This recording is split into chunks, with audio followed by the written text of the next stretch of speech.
महाभारत गांधारी का कटु सत्य जानिए 10 रहस्य। गांधारी गांधार देश के सुबल नामक राजा की कन्या थी। गांधार की होने के कारण उसे गांधारी कहा जाता था।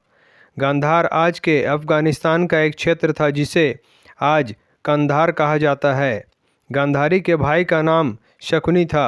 शकुनी दुर्योधन का मामा था। यह हस्तिनापुर के महाराज धृतराष्ट्र की पत्नी और दुर्योधन आदि कौरवों की माता थी। आओ गांधारी के 10 रहस्य जाने। पहला, इच्छा विरुद्ध विवाह। कहते हैं कि गांधारी ने धृतराष्ट्र से मजबूरीवश विवाह किया था। इसका कारण भीष्म थे। अंधे महाराज धृतराष्ट्र के लिए भीष्म ने गांधार नरेश की राजकुमारी का बलपूर्वक विवाह धृतराष्ट्र से कराया था। दूसरा, धृतराष्ट्र से पहले बकरे से विवाह। किंवदंती अनुसार ऐसा माना जाता है कि गांधारी का विवाह धृतराष्ट्र से करने से पहले ज्योतिषियों ने सलाह दी थी कि गांधारी के पहले विवाह पर संकट है, अतः इसका पहला विवाह किसी और से कर दीजिए, फिर धृतराष्ट्र से करें। इसके लिए ज्योतिषियों के कहने पर गांधारी का विवाह एक बकरे से करवाया गया था। बाद में उस बकरे की बलि दे दी गई। कहा जाता है कि गांधारी को किसी प्रकार के प्रकोप से मुक्त करवाने के लिए ही ज्योतिषियों ने यह सुझाव दिया था। इस कारणवश गांधारी प्रतीक रूप में विधवा मान ली गई और बाद में उसका विवाह धृतराष्ट्र से कर दिया गया। तीसरा, गांधारी ने भी बंधी आँखों पर पट्टी। इस संबंध में 2 कथा है। पहला यह कि गांधारी को पहले से ही पता था कि उनका होने वाला पति अंधा है। दूसरा यह कि विवाह के बाद जब उन्हें पता चला कि मेरे पति अंधा है तो वह सन्न रह गई थी और उसने माना कि मेरे साथ धोखा हुआ है, इसलिए उसने अपनी आँखों पर पट्टी बांध ली। पहली कथा के अनुसार गांधारी ने पतिव्रत धर्म का पालन करते हुए अपनी आँखों पर जीवन भर के लिए पट्टी बांध ली थी। इसी कारण गांधारी का संसार की पतिव्रता और महान नारियों में विशेष स्थान है। चौथा, जब धृतराष्ट्र को हुई गलतफहमी, गांधारी एक विधवा थी। यह सच्चाई बहुत समय तक कौरव पक्ष को पता नहीं चली। यह बात जब महाराज धृतराष्ट्र को पता चली तो वे बहुत क्रोधित हो उठे।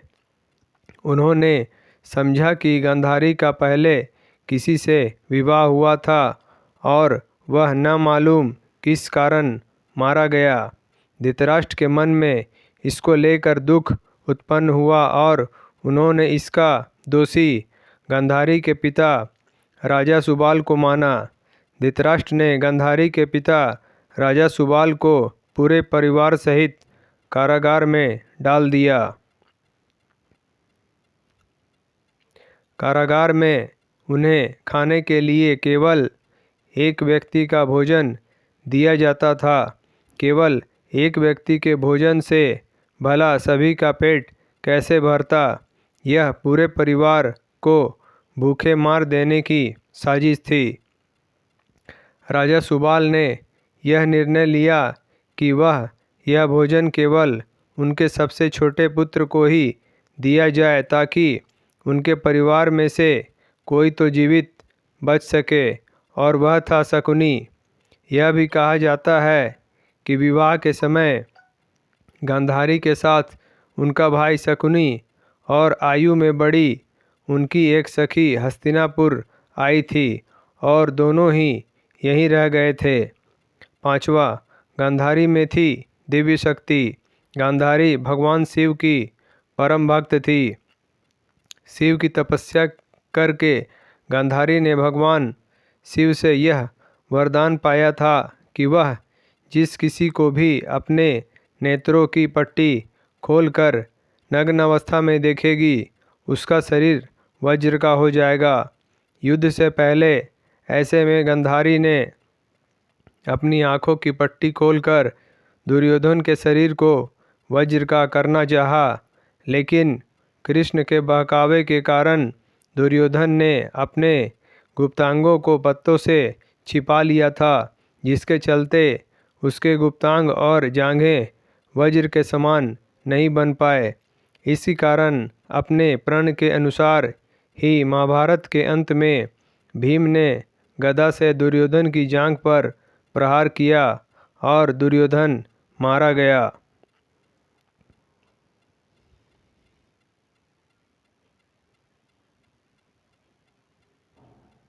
गांधारी के पुत्र नहीं थे।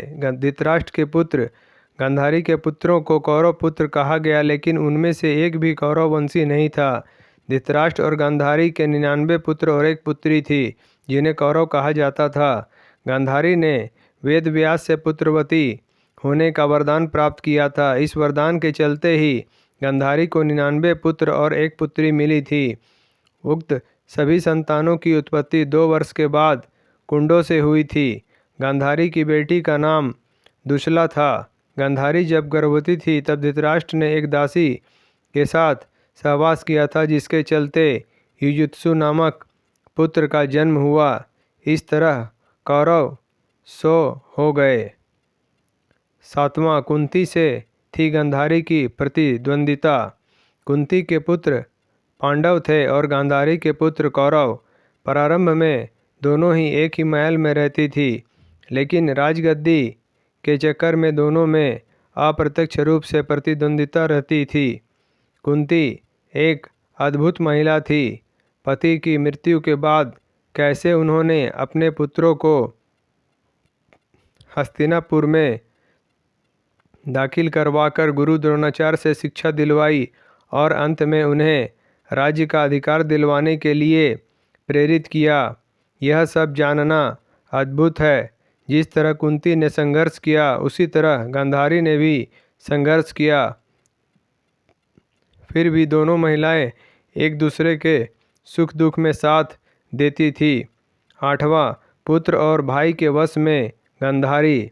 शकुनी ने गांधारी व धृतराष्ट्र को अपने वश में करके धृतराष्ट्र के भाई पांडु के विरुद्ध षड्यंत्र रचने और राज सिंहासन पर धृतराष्ट्र का आधिपत्य जमाने को कहा था। शकुनी की जब यह चाल किसी भी कारण से सफल रही हो, उसका सम्मान और बढ़ गया। गांधारी अपने भाई की चाल को समझती थी और वह अपने पुत्र को बुराइयों से दूर रहने को कहती थी, लेकिन उसकी नहीं चलती थी। पति, भाई और पुत्र के बीच गांधारी विवश थी। 9वां श्री कृष्ण को शाप। गांधारी के सभी 100 पुत्र महाभारत के युद्ध में मारे गए। अंत में दुर्योधन का जब भीम ने वध कर दिया, महाभारत युद्ध के पश्चात सांत्वना देने के उद्देश्य से भगवान श्री कृष्ण गांधारी के पास गए। गांधारी अपने 100 पुत्रों की मृत्यु के शोक में अत्यंत व्याकुल थी। भगवान श्री कृष्ण को देखते ही गांधारी ने क्रोधित होकर उन्हें शाप दिया कि तुम्हारे कारण जिस प्रकार से मेरे 100 पुत्रों का नाश हुआ है, उसी प्रकार तुम्हारे वंश का भी आपस में एक दूसरे को मारने के कारण नाश हो जाएगा।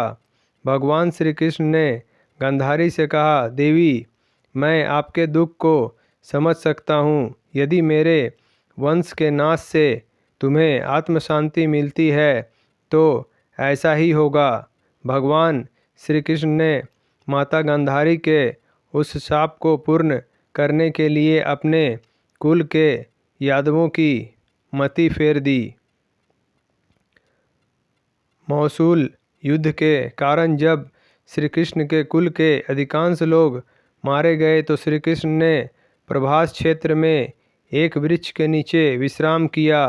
वहीं पर उनको एक भील ने भूलवश तीर मार दिया, जो कि उनके पैरों में जाकर लगा। इसी को बहाना बनाकर श्री कृष्ण ने देह को त्याग दिया। उसके बाद द्वारिका नगरी समुद्र में डूब गई। 10वां गांधारी की मृत्यु। युधिष्ठिर के राज्याभिषेक के बाद धृतराष्ट्र, संजय, कुंती और गांधारी ने संन्यास ले लिया और वे अपना आगे का जीवन बिताने के लिए जंगल में कुटिया बनाकर रहने लगे। 3 साल बाद एक दिन धृतराष्ट्र गंगा में स्नान करने के लिए जाते हैं और उनके जाते ही जंगल में आग लग जाती है। वे सभी धृतराष्ट्र के पास आते हैं। संजय उन सभी को जंगल से चलने के लिए कहते हैं, लेकिन दुर्बलता के कारण धृतराष्ट्र वहाँ से नहीं जाते हैं। गांधारी और कुंती भी नहीं जाती है। जब संजय अकेले ही उन्हें जंगल में छोड़ चले जाते हैं तब तीनों लोग आग में झुलस कर मर जाते हैं। संजय उन्हें छोड़कर हिमालय की ओर प्रस्थान करते हैं, जहाँ वे एक सन्यासी की तरह रहते हैं। बाद नारद मुनि युधिष्ठिर को यह दुखद समाचार देते हैं। युधिष्ठिर वहाँ जाकर उनकी आत्म शांति के लिए धार्मिक कार्य करते हैं।